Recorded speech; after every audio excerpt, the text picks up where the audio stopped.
What's up, guys? Odds are you probably have a whole bunch of tech decks sitting around the house, and there's one small problem with these.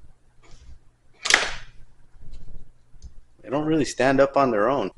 So if you're anything like me, you like making things on your own.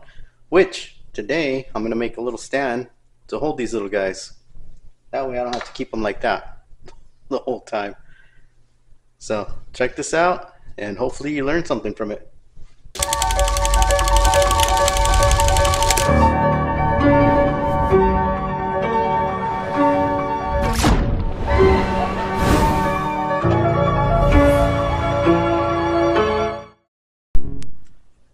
Oh boy, I'm really bad at this.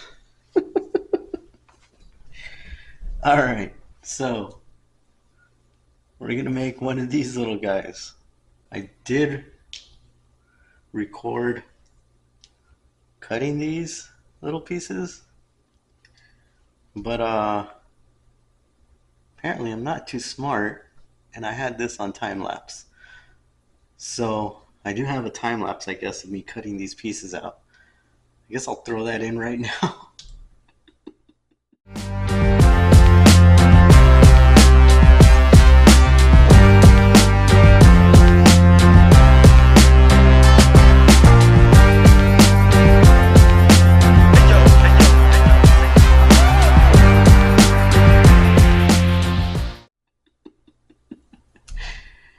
Oh man.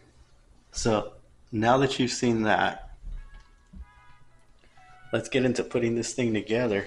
And maybe I'll adjust this camera a little bit because, man, that angle looks whack. Let's keep cutting here. All right. So what I was explaining was you got to cut a small angle on these guys right here. These are the back A-frame pieces, and I'm gonna cut this one. And remember, just take your time with cutting this stuff, because you don't want to cut yourself. So just put some pressure down and let it slice. Don't force the blade down too much, you know? You kind of just want it to slice into it on its own.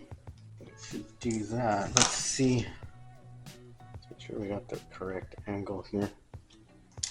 We may have to trim these up a bit, but let's measure it with this.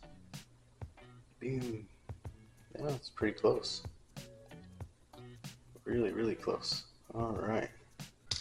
Cool. We just gotta take a little bit off of each of these, and we're gonna use our sandpaper here. Like I said, I have about a 600 grit. Not about. I have a 600 grit. What the hell do you mean about? Was it like 598 guy? Chill out. I think that one's about right now. Same thing with this side. I'm just gonna trim a little bit off. This is why I'm using 600 grit. You want the grit to be super fine, so it's just taking off a tiny, tiny bit. Okay, this one still needs some. It needs to be evened out just a little tiny bit. All I'm doing is just adjusting a little bit of the angle that it has in it.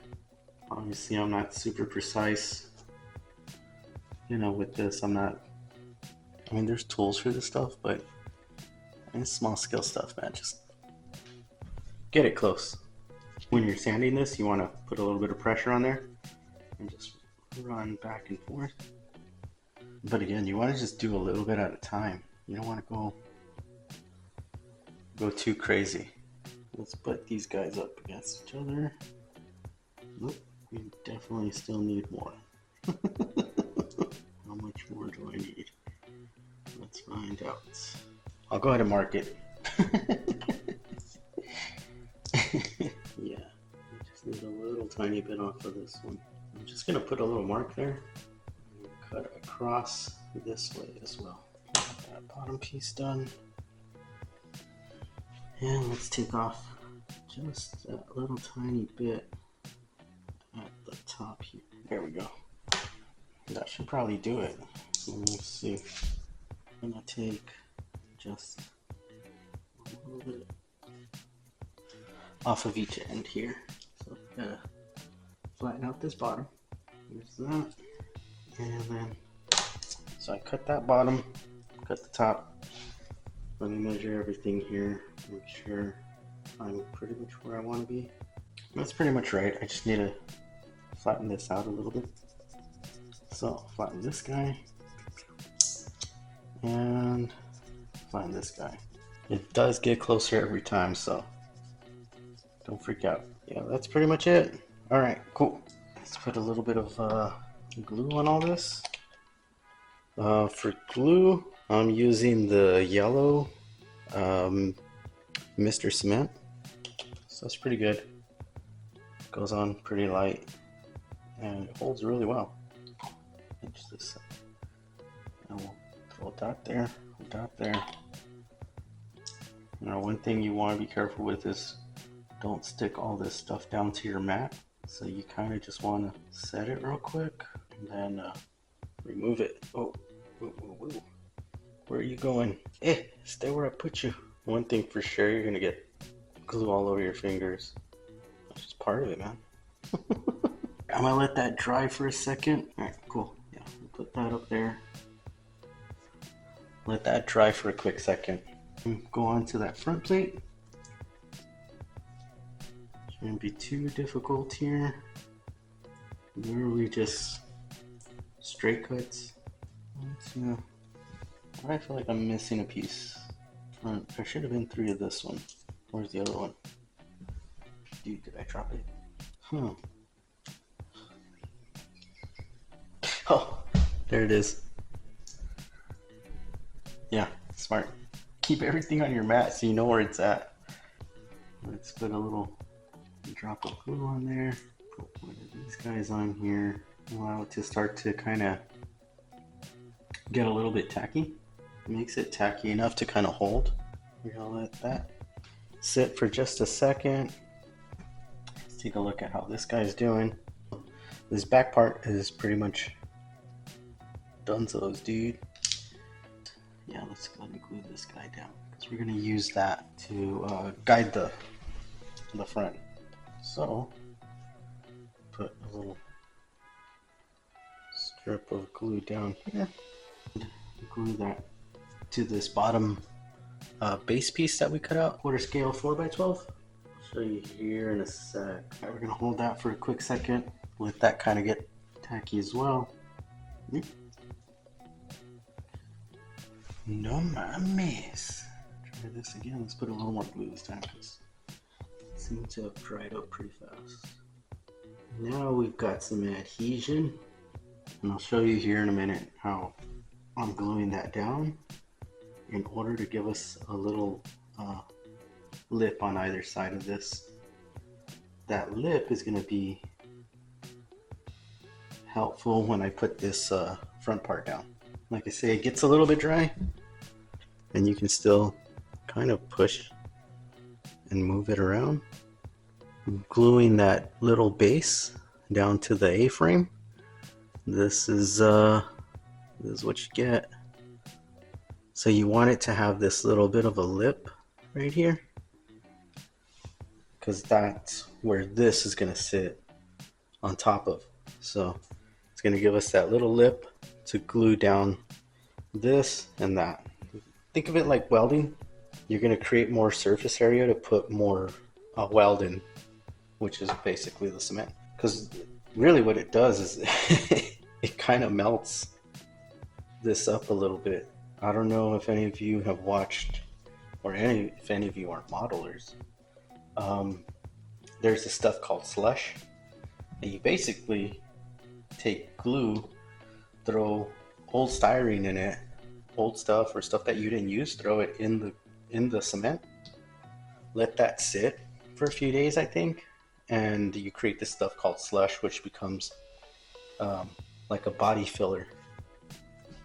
It's pretty cool. You can put it in like these little edges and stuff like that. Like if you have a little gap off, like I kind of have a slight gap in here, just very thin, so putty wouldn't be able to get in there. Slush goes right in there. And that part's done. Let's keep gluing this front part down. Put this other side on. Like I say, hold it for a second, and it kind of bonds the two pieces enough for you to still manipulate and move them. Perfect. All right, so we're gonna let that little piece dry. Then we can put this top piece on, which is cool. So we'll glue that. Put it on there. Put this guy down. I'm gonna let that dry for a minute. In the meantime, let's talk about today's sponsors. You're looking at them. We'll let that sit for a second. We're almost done. I just need to put this onto there and then put this bottom piece, which is going to be this front piece right here. There we go. You can see it there. This guy. So I just need to attach this to this area here and then put this bottom piece, and that'll be done. Pretty simple little thing to make. So I'll put a little bit of strip of glue here, put there, there, there, and there. Put this front piece down, and then glue on here than that, because there's a little space. Alright, put that in there, and we'll center that up about as much as possible. You can just, honestly, you can just eyeball it. I mean, you want to get it as close as you can. That looks pretty good right there. Squeeze that together. Cool. And that should work.